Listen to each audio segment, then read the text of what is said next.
Bonjour à tous. Nous avons jusqu'au 9 janvier afin de pouvoir relever le défi des 100 intégrales en un mois.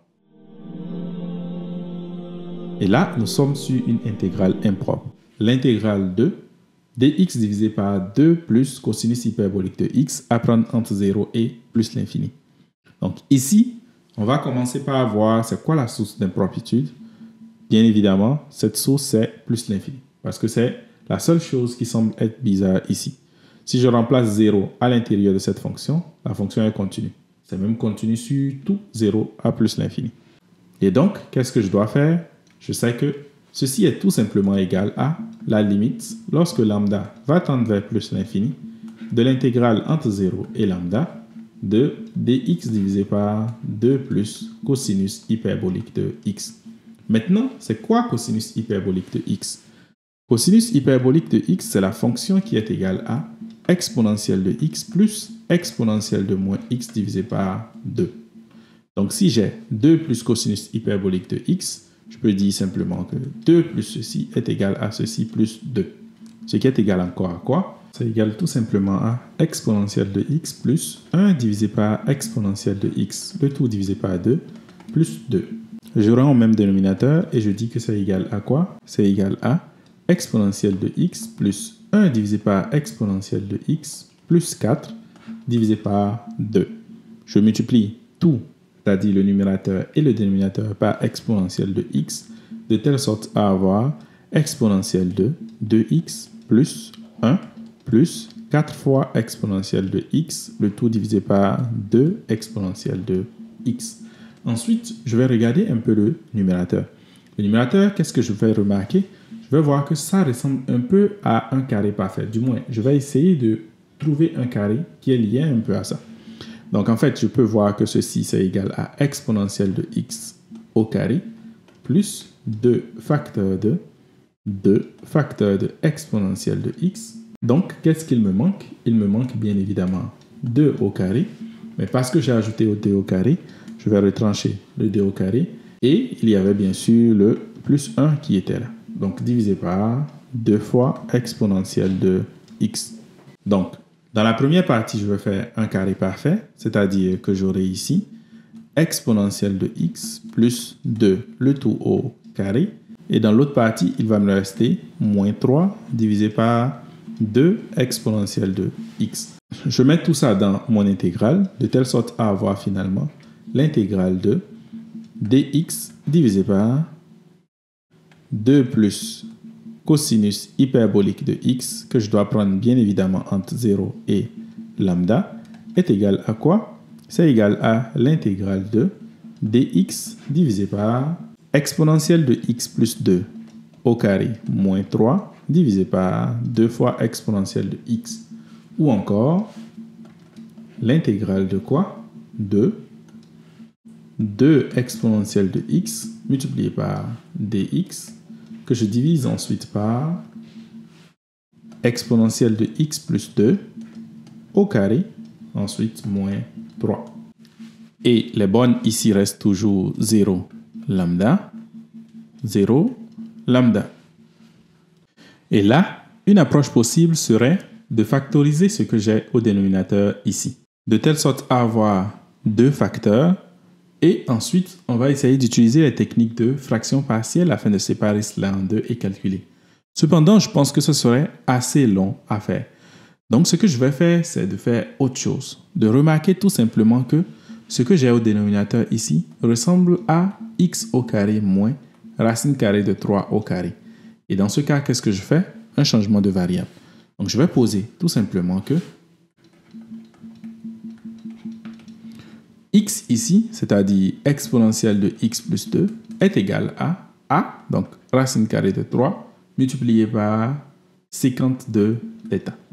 Et quand je fais ça, qu'est-ce que j'obtiens? J'obtiens que exponentielle de x dx est égal à racine carrée de 3 sécante de θ tangente de θ. Et bien sûr, dθ.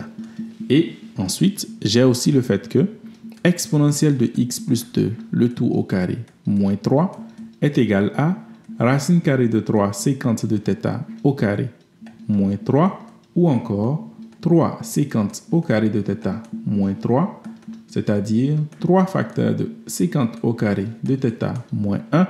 Et ceci, c'est égal à quoi? C'est égal à tangente au carré de θ. Donc finalement, je vais obtenir quoi?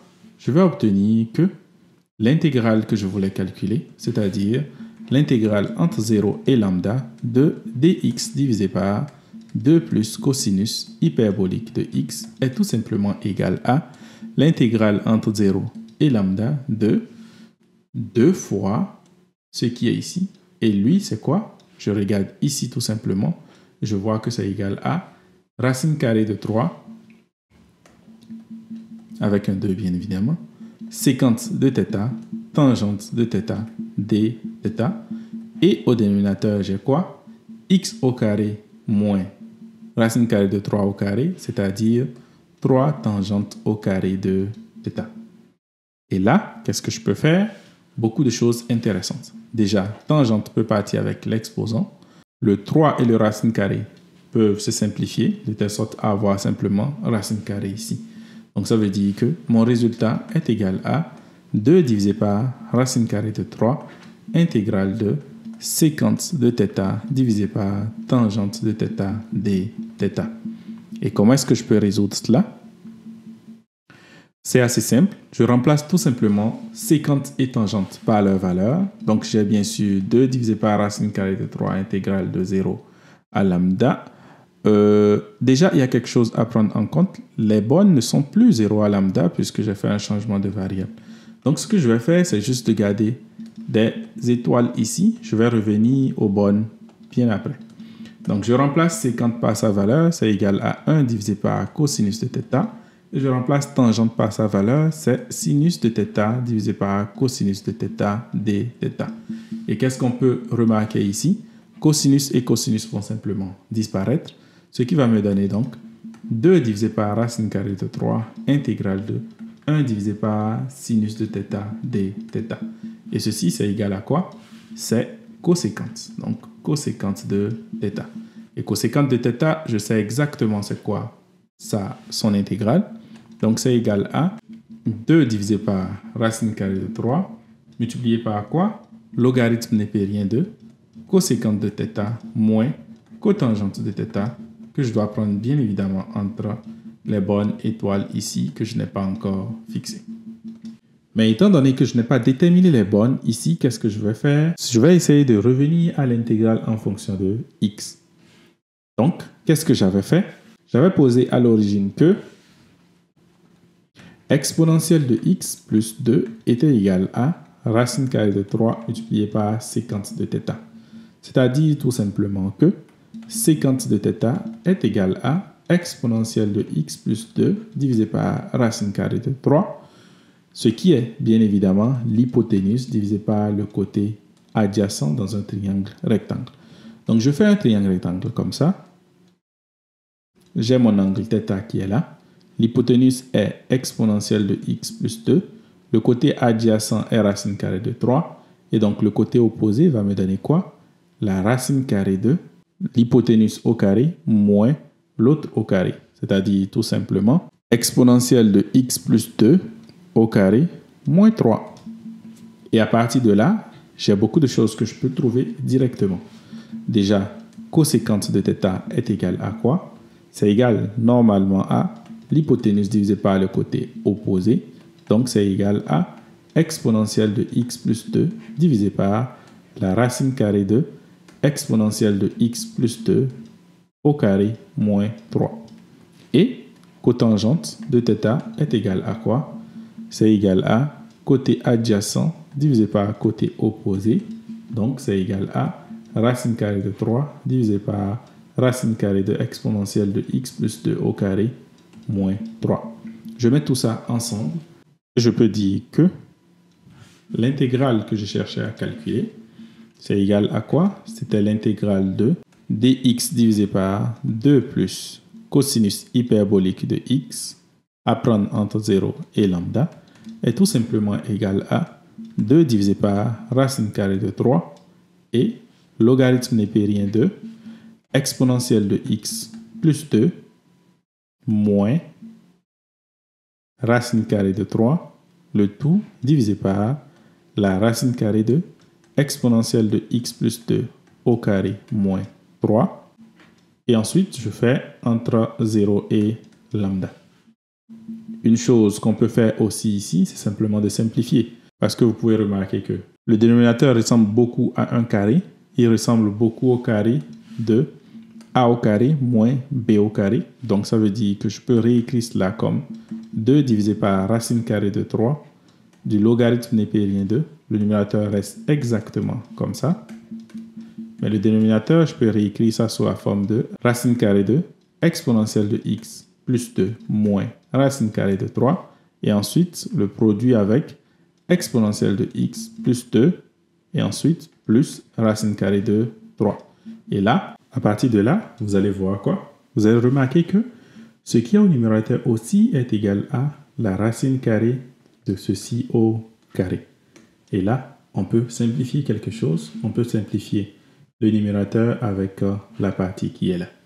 Donc, finalement, le résultat qu'on va obtenir, ce sera égal à 2 divisé par racine carrée de 3, facteur du logarithme népérien de la valeur absolue de racine carrée de exponentielle de x plus 2 moins racine carrée de 3, divisé par exponentielle de x plus 2 plus racine carrée de 3.